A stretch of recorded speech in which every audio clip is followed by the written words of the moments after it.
Hello everyone! So for today's video, gagawa po tayo ng spicy bangus. So pinrito ko na yung bangus kanina, no?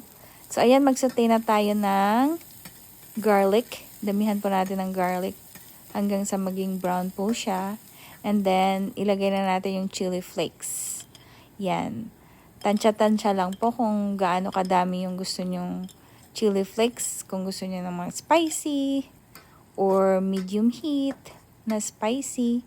Ayan, i-combine lang natin po siya.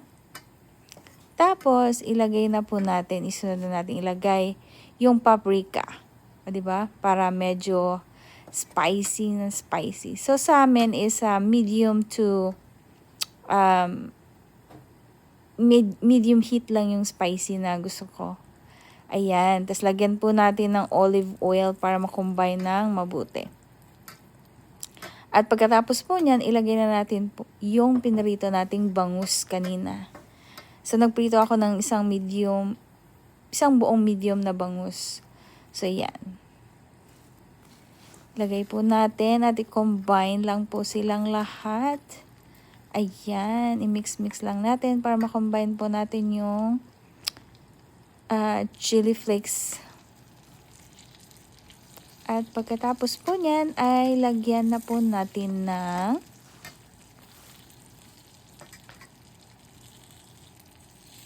konting tubig lang para makombine lahat at mag-simmer. Mga 5 to 10 minutes lang po na simmer natin. At syempre lalagyan natin ng maraming paminta. So ito ay ground pepper po. Ground fine pepper yung nilagay ko dito. Yan, para ma-mix natin. Gusto ko rin maraming paminta, o, diba? Ayan, i-combine lang natin silang lahat. And then, lagyan din natin ng isang green chili. Tapos, ayan, isimmer na natin hanggang sa medyo matuyo na yung sauce niya. O, diba?